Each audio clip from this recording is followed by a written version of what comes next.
And I mean this when I say this, like, this, so if Caitlin Clark gets a job, Caitlin Clark is not allowed to get a job with NBC. Otherwise, it's something's wrong because, you know, why could X, Y, or Z other player not have gotten it? Anyone else is allowed to get their flowers. Like, you better believe when AJ Wilson got her Time magazine cover, when she won the Athlete of the Year, whatever it was everywhere. It was absolutely everywhere. Absolutely everywhere. And nothing, no flaw, no problems, nothing. When AJ Wilson gets her shoe, no problems. When Caitlin gets her shoe, she's not allowed. When Caitlin gets Rookie of the Year, it's actually... Caitlin Clark's NBC debut announcement quickly went viral. Even the WNBA shared the news, marking a big moment for visibility. But what happened next shocked everyone. The league suddenly deleted the post after facing intense backlash. Removing news about their biggest star joining a major network wasn't just a small mistake. It sparked outrage. Fans were left confused. Social media exploded with debate, and the silence that followed pointed to deeper problems within the sport. So what caused this sudden and dramatic reversal? And nothing, no flaw, no problems, nothing. When AJ Wilson gets her shoe, no problems. When Caitlin gets her shoe, she's not allowed. When Caitlin gets Rookie of the Year, it's actually a whole bunch of racist voters. When Caitlin Clark makes all WNBA first team over Sabrina, apparently it's because of racism. Like, it just makes no sense. Caitlin Clark gets a triple-double. Oh, let's make up a story that there was fake noises in the stadium. Like, Caitlin Clark destroys Angel. Let's be real. As much as we joke about the that bitch perfect tweet, when Caitlin Clark dropped a 40-point, 1 rebound off a 40-point triple-double against Angel Reese to beat LSU in her senior year. The first big question people asked was simple. Is Caitlin Clark even allowed to work with NBC? Some argued that if the answer is no, then something is seriously wrong. Other athletes, like Otto Wilson, were celebrated for deals and magazine covers without any backlash. But when Clark achieves something, it often triggers heavy criticism. This double standard holds back her growing influence, even though it helps the entire league. It shows a deeper resistance to her success. And when a league pushes against its own biggest star, what does that mean for its future? When Caitlin Clark dropped a 40-point, 1 rebound off a 40-point triple-double against Angel Reese to beat LSU in her senior year,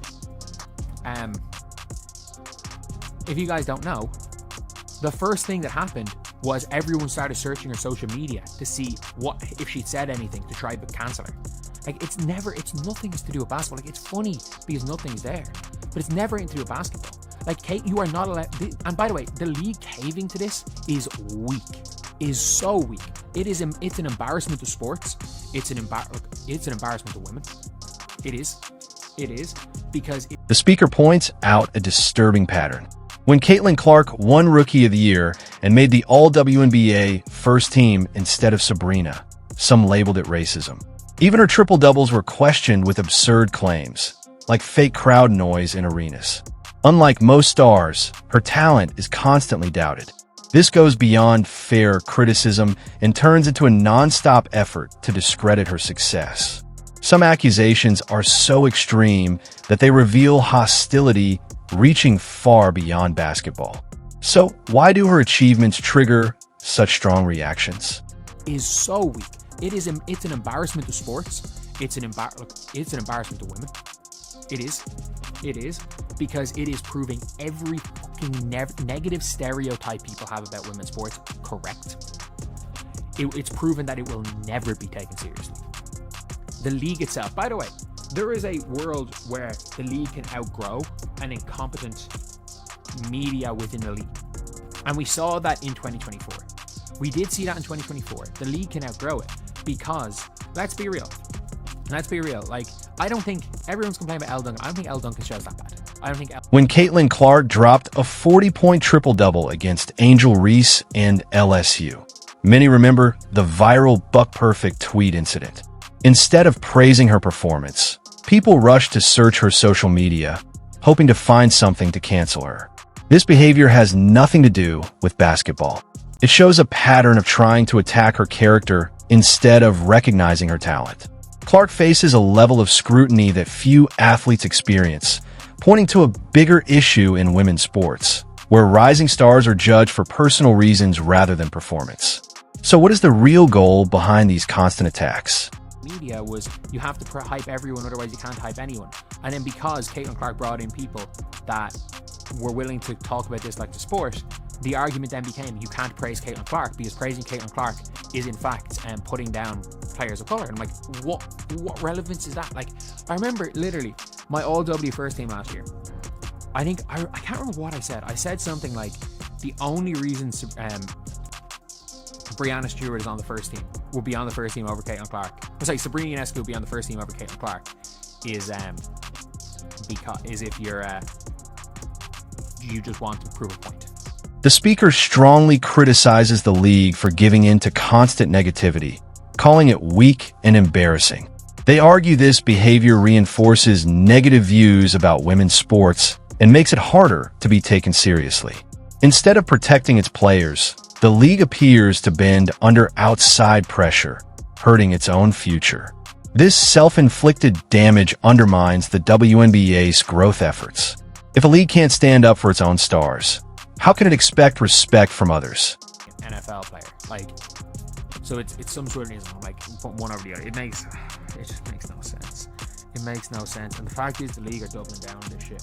Like, I mean this when I say this, like, the league have given VIP passes free to people who have threatened to show up to games with a gun and shoot people that they've gotten into arguments with online.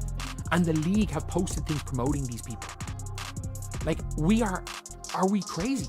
Like, the league again have given media credentials to someone who called Caitlin Clark a fucking The speaker points out the irony that in 2024, the league managed to move past weak media coverage. There was a time when the WNBA received respectful attention from major outlets and was treated as a serious sports league. This showed real potential for growth beyond internal media issues. It wasn't only about Caitlin Clark. Stars like Aya Wilson were also rightly praised for their achievements. That period proved the league could earn respect by focusing on the game itself. So what changed that pushed the league back into chaos? This league, it's an embarrassment to taking the sport seriously, and the league will never be taken seriously. The league was taken seriously in 2024 because there was a bubble, and the bubble has been popped, and now we are left going crazy because when this type of shit was happening in 2024, there was at least some form of a fan base to clap back against this. Now that fan base is gone because let's be real, people's time and attention is valuable, and all they're doing is making people more and more say, why would I want to spend time focusing on this league? That's all they do. That's all this league has done, and they think they're worth more money than they are worth. They want to sign a deal where they're going to... Caitlin Clark's rise brought in new fans and serious sports analysts, but also triggered a harmful shift in the league's media narrative. What used to be promote everyone quietly turned into don't praise Caitlin Clark.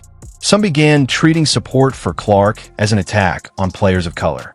This mindset shuts down honest sports discussion and makes celebrating excellence feel controversial. In a strange twist, the league ends up punishing the attention it badly needs.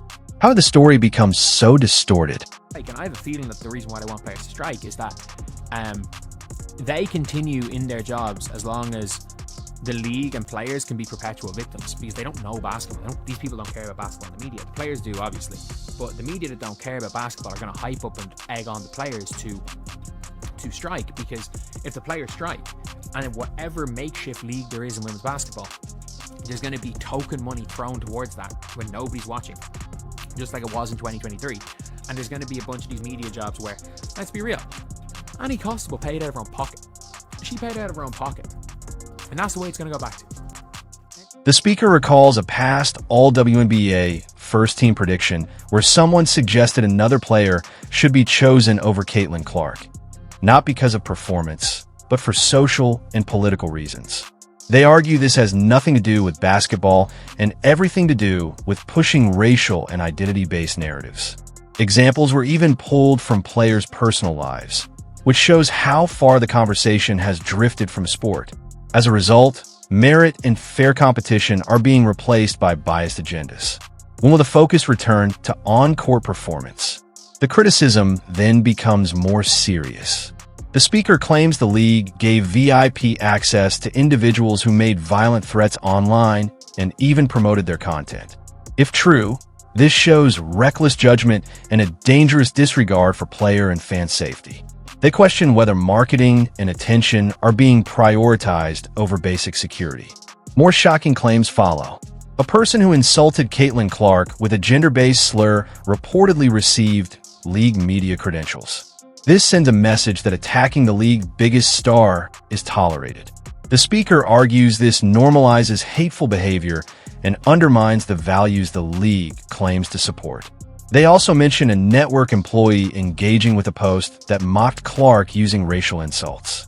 Together, these incidents raise serious questions about accountability and leadership within the league.